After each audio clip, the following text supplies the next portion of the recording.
नमस्कार आप सभी को। आज की इस वीडियो में हम डिस्कस करेंगे जो भारतीय न्याय संहिता है उसका सेक्शन टू डेफिनेशंस बताता है, जिसमें काफ़ी सारी हम डेफिनेशंस को जानेंगे। ठीक है, आज हम सिर्फ सेक्शन 2 के सबसेक्शन 1 से लेकर के सबसेक्शन 10 तक आज हम जानेंगे। ठीक है, आज हम 10 सबसेक्शन जानेंगे सेक्शन 2 में ही, जो भारतीय न्याय संहिता है इसमें। ठीक है, तो वीडियो स्टार्ट करने से पहले अगर आपने बेरेक्ट नहीं लिया अपने पास तो बेरेक्ट लेकर जरूर बैठे, और जिस किसी के पास भी अगर बेरेक्ट नहीं है तो मैं साइड में आपको बेरेक्ट लैंग्वेज प्रोवाइड कर दूंगा, वो उसको आप मेरे साथ रीड करेंगे। ठीक है, जिससे आपके बेरेक्ट के बेसिक कॉन्सेप्ट भी क्लियर होंगे। तो चलिए वीडियो को स्टार्ट करते हैं बिना देरी किए हुए। जो सेक्शन 2 है, ठीक है, सेक्शन 2 डेफिनेशन बताता है। यहाँ पर भारतीय न्याय संहिता की सेक्शन 2 में डेफिनेशंस है, जितनी भी हम डेफिनेशन पढ़ेंगे सेक्शन 2 में। और इसमें जो है सबसेक्शन 1 है, जो इसमें एक्ट डेफिनेशन है। पहली जो सेक्शन 2 है इसका सबसेक्शन 1 एक्ट की डेफिनेशन बताता है। जो एक्ट है denotes as well as a series of acts as a single act.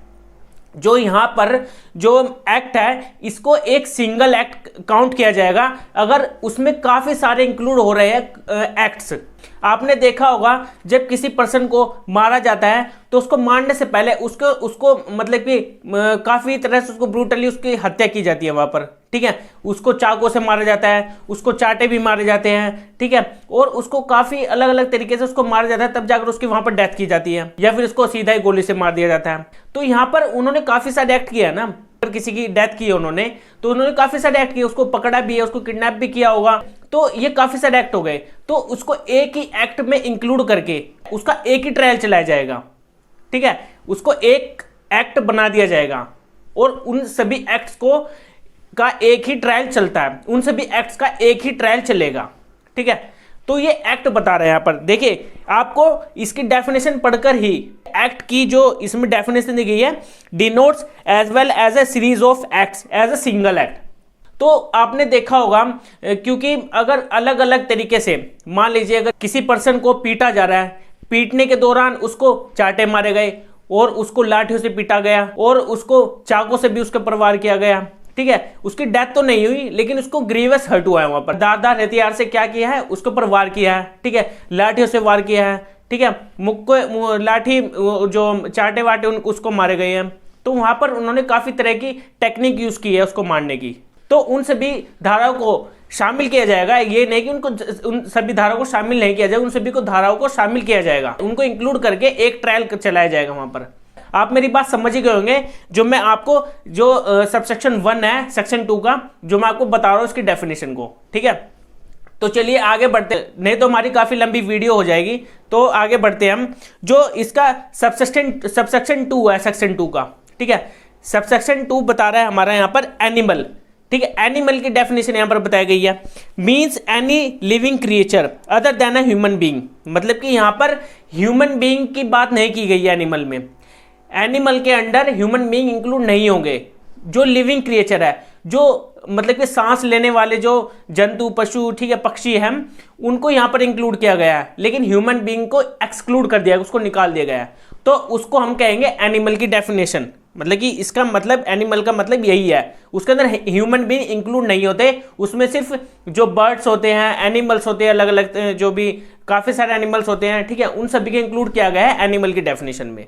और जो इसका सबसेक्शन 3 है सेक्शन 2 का, सबसेक्शन 3 में चाइल्ड बताया गया है, चाइल्ड की डेफिनेशन दी गई है। इसको आप मेरे साथ पढ़ेंगे, बिल्कुल ईजी इसकी लैंग्वेज बताई गई है। Means any person below the age of 18 years.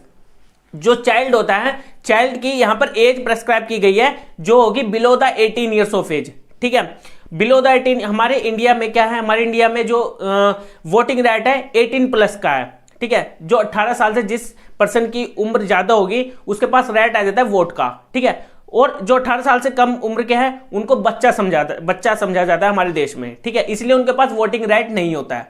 ठीक है, तो आप मेरी बात समझ गए होंगे। सबसेक्शन 3 जो चाइल्ड की डेफिनेशन बता रहे हैं यहाँ पर। और जो सबसेक्शन 4 है, सबसेक्शन 4 यहाँ पर काउंटरफीट की बात कर रहा है, जालसाजी। मतलब काउंटरफीट को हिंदी में जालसाजी बोलते हैं। ठीक है, इसका मतलब होता है कि डुप्लीकेट चीज बनाना किसी चीज की। ठीक है, जैसे पैसे हैं, सिक्के होते हैं, ठीक है, नोट होते हैं, उनकी डुप्लीकेट उनको मतलब कि बना दिया जाता है उनको, ठीक है। और जैसे आपने देखा होगा नाइकी के जो नाइकी के शूज होते हैं उनके डुप्लीकेट शूज आते हैं, ठीक है। और अलग अलग बैग जो कंपनी के बैग्स होते हैं, ठीक है, कंपनी की जो चीजें होती है उनकी डुप्लीकेट्स आ जाती है, तो उनको वहां पर काउंटरफीट कहा जाता है। इसकी डेफिनेशन में आपको पढ़ा देता हूं, डेफिनेशन क्या बता रही है। A person is said to counterfeit, ठीक है, एक पर्सन जो कहता है, जो counterfeit who causes one thing to resemble another thing.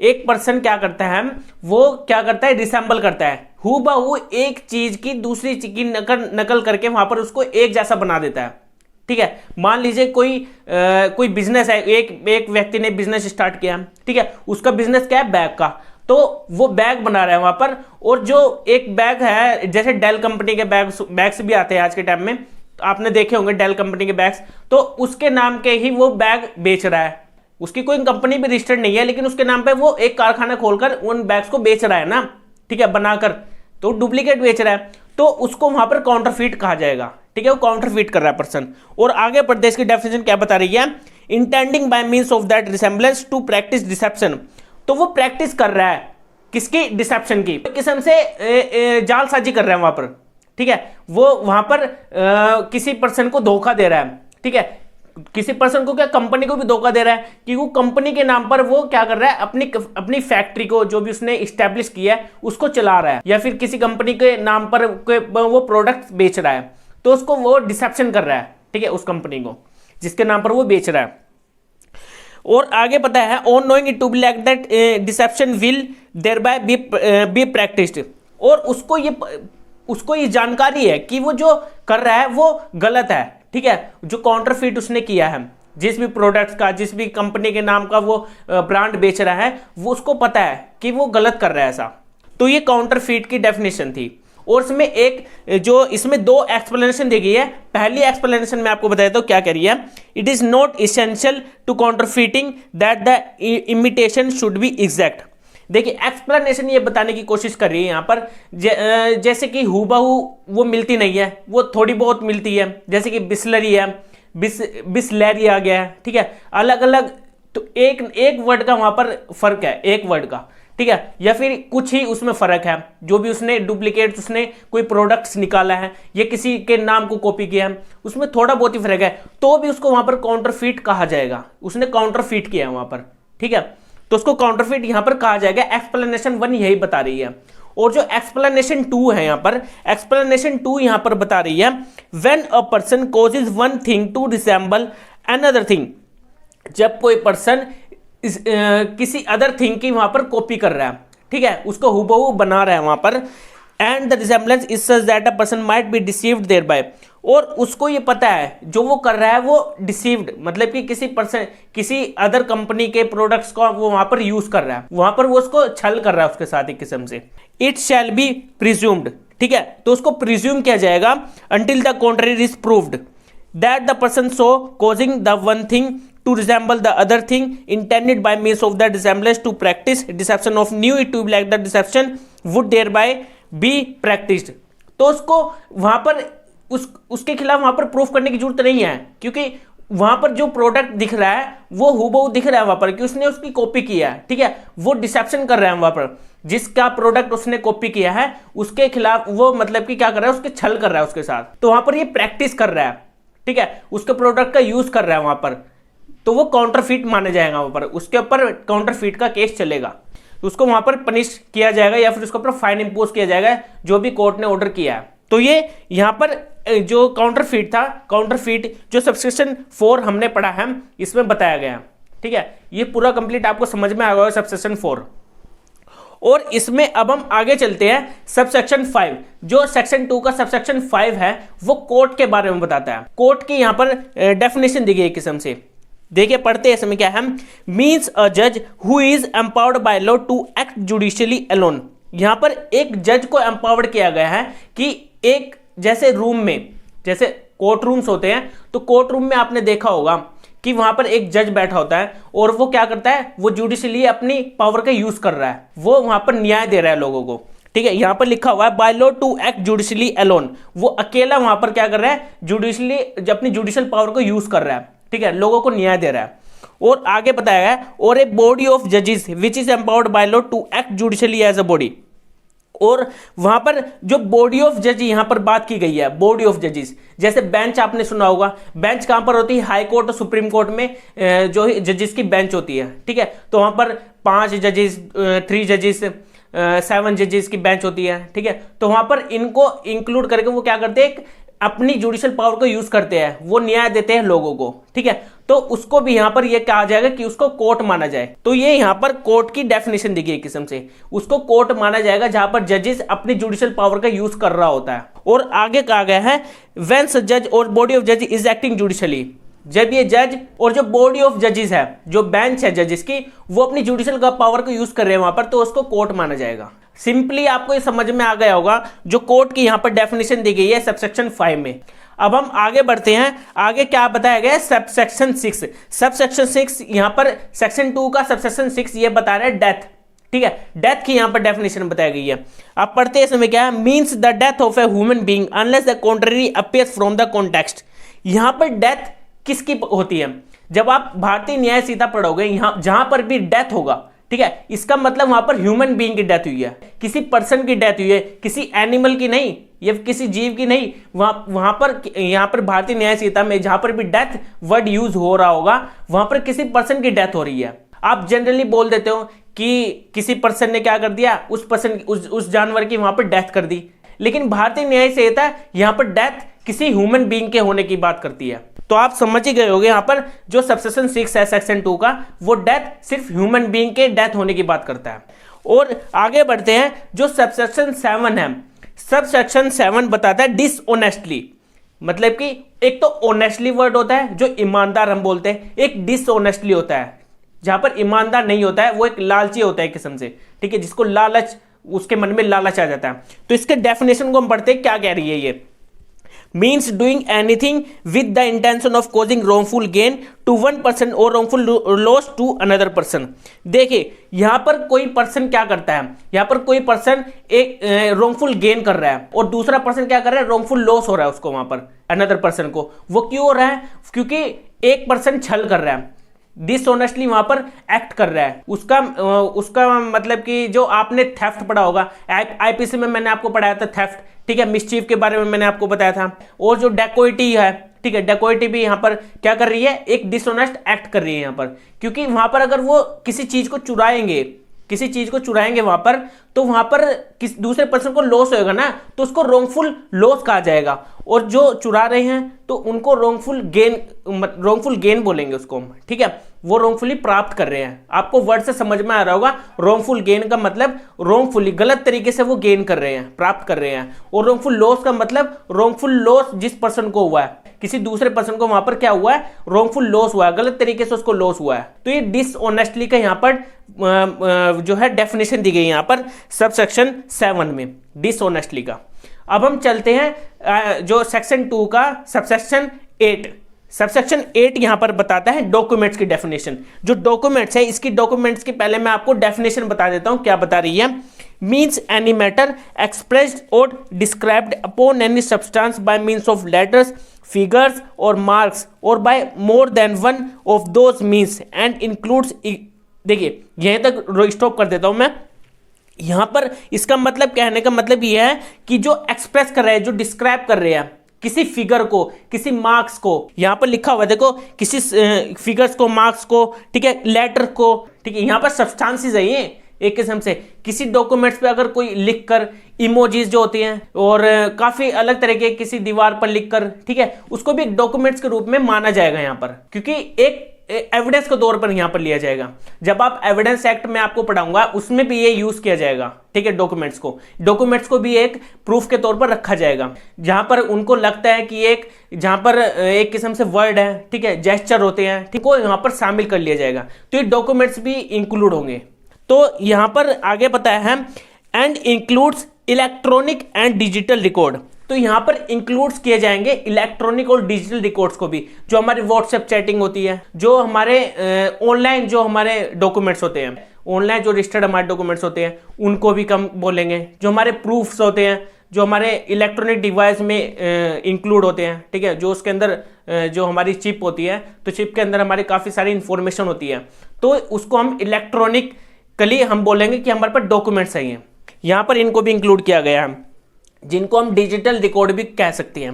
Intended to be used, जिनको यूज किया जाएगा, may be used as evidence of that matter. जैसे मैंने अभी आपको बताया था, एविडेंस के तौर पर डॉक्यूमेंट्स को लिया जाएगा। तो यहां पर ये डॉक्यूमेंट्स की बात करते हैं, जो मैंने अभी आपको डेफिनेशन बताई है। सब्सटेंसेस जो मैंने आपको बताए हैं, डॉक्यूमेंट्स के सब्सटेंसेस क्या होंगे, देखिए मैंने अभी आपको बताया था डॉक्यूमेंट्स के सब्सटेंसेस होंगे यहाँ पर लेटर्स, फिगर्स और मार्क्स, ठीक है। अगर ये दिखते हैं वहां पर तो उनको हम डॉक्यूमेंट्स मान लेंगे, ठीक है वहां पर।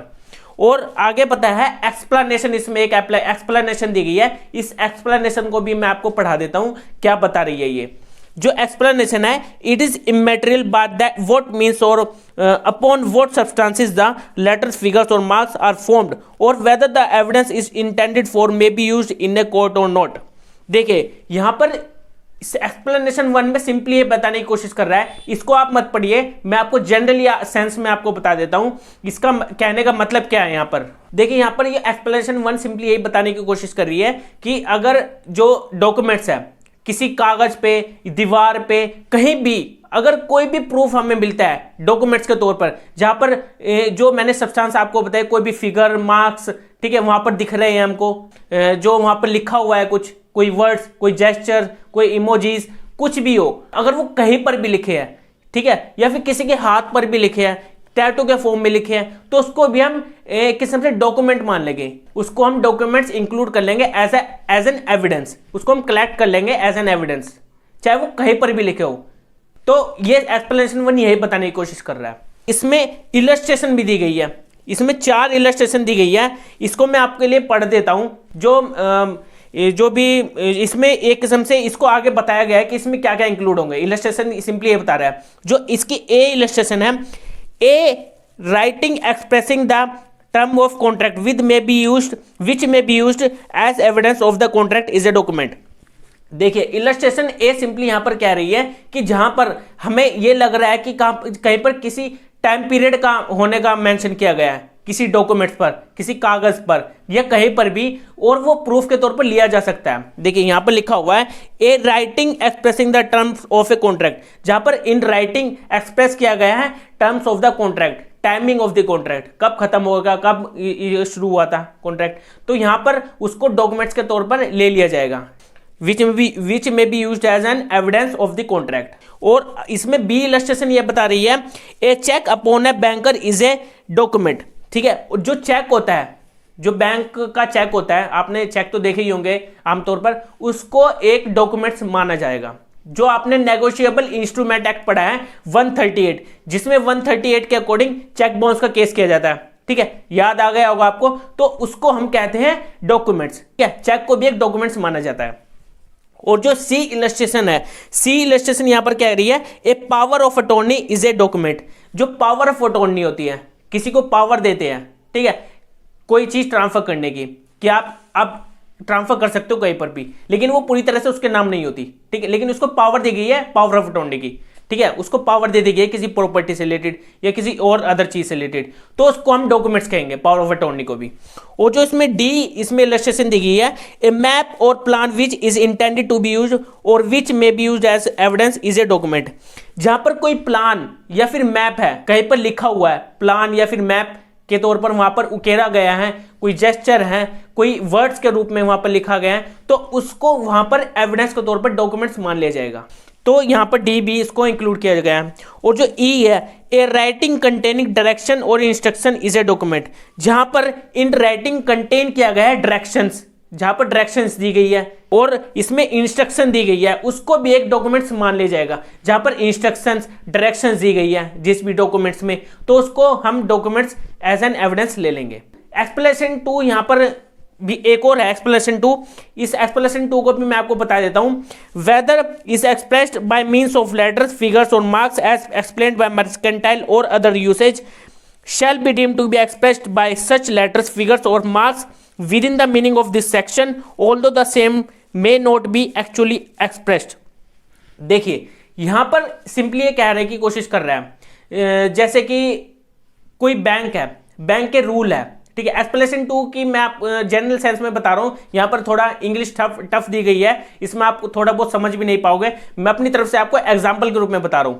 जैसे चेक मैंने अभी आपको बताया था, चेक अगर आप लेते हैं किसी से और वो आपको कोने पर, चेक के कोने पर 2 लाइनें मार के दे देता है, तो उन 2 लाइनों का मतलब बैंक जानता है, ठीक है। जब भी तो आप देते हो तो उसको क्या किया जा रहा है, एक किस्म से उस लाइन का मतलब क्या है, वहां पर एक किस्म से वो बैंक में लेगा पैसे, जिस पर्सन को आप दे रहे हो चेक, वो बैंक में, उसके बैंक में देने हैं पैसे, ठीक है, बैंक ट्रांसफर करनी है उसके बैंक टू बैंक, तो उसको 2 लाइनों को इसलिए मारा जाता है। और ये बात कौन जानता है, बैंक वाले जानते हैं, इसलिए तो लाइन मारते हैं, नहीं तो वहां पर लिखते हैं money transfer in this bank, तो नहीं तो ये लिखना होता, लेकिन ये बैंक वाले जानते हैं। तो एक किस्म से ये एक किस्म से उनके लिए एक जेस्चर है, ठीक है, एक किस्म से उनका ये एक रूल एक किस्म से बना दिया होता है कि कोई भी अगर कोई ऐसा एक्ट करेगा, लाइन खींचने का, 2 लाइनें खींच दी, 3 लाइनें खींच दी, इसका मतलब क्या है, तो एक किस्म से ये एक किस्म से उनके एक इमोशंस है, ठीक है, जो वो बैंक वाले ही समझ सकते हैं, ठीक है। लेकिन जनरली आमतौर पर आम लोग भी समझते हैं, लेकिन कुछ कुछ जैसे 2 लाइनें मार दी, लेकिन बैंक के भी काफी रूल्स जो होते हैं इनके, और वो जानते हैं कि ऐसा करने से, 2 लाइनें मारने से, 3 लाइनें मारने से क्या होगा, ठीक है। तो ये एक्सप्लेनेशन 2 बता रही है, तो वहां पर उसको भी एज एन एविडेंस ले लिया जाएगा डॉक्यूमेंट्स के तौर पर, जहां पर ये एक रूल बनाया गया है। आप समझ गए होंगे मेरी बात को, जो मैंने अभी आपको डॉक्यूमेंट्स के बारे में बताया है। अब हम चलते हैं आगे, जो सबसेक्शन 9 है। सबसेक्शन 9 यहां पर बता रहा है फ्रॉडुलेंटली। फ्रॉडुलेंटली का मतलब यहां पर फ्रॉड ही नहीं है, क्योंकि फ्रॉडुलेंटली का ही पार्ट है, ठीक है। इसको पढ़ते हम क्या कह रहा है, means doing anything with the intention to defraud but not otherwise. यहां पर कोई इंटेंशन है किसी की डिफ्रॉड करने की, ठीक है। यहां पर डिफ्रॉड का मतलब यही है, डिसीव या फिर किसी को इंजरी पहुंचाना। डिसीव और इंजरी ये दोनों डिफ्रॉड का ही पार्ट है, दोनों ही इसके टर्म्स है, 2 वर्ड है इसके, ठीक है, डिफ्रॉड के। तो अगर ये दोनों चीजें होगी तो वहां पर वो फ्रॉडुलेंटली एक्ट कर रहा है। किसी पर्सन का क्या इंटेंशन है उसकी, कि किसी पर्सन के साथ छल करना है। देखिए कोई पर्सन क्या कर रहा है, किसी पर्सन के साथ क्या करेगा, छल करेगा, पहले फ्रॉड ही करेगा ना, और फिर दूसरे पर्सन को क्या होगा, वहां पर उसको इंजरी भी होगी, मेंटली इंजरी, ठीक है। अब मान लीजिए अगर किसी पर्सन ने क्या करा, किसी पर्सन के साथ फ्रॉड किया, फ्रॉड के तौर पर उसने वहां पर उससे 50,000 रुपए उसने उस पर्सन से ऐंठ लिए, 50,000 रुपए उस पर्सन से ऐंठ लिए जो गरीब आदमी था, ठीक है। उस गरीब आदमी से वहां पर 50,000 रुपए ऐंठने के बाद वो गरीब आदमी क्या करेगा, मेंटली रूप से वो वहां पर परेशान हो जाएगा, ठीक है, उसको इंजरी होगी मेंटली रूप से, वो मेंटली इंजर्ड हो जाएगा वहां पर। तो यहां पर दोनों ही रूप से उसको डिफ्रॉड एक किस्म से माना जाएगा, उसको फ्रॉडुलेंटली यहां पर किया गया है, ठीक है, फ्रॉडुलेंटली वहां पर एक्ट किया गया यहां पर, ठीक है।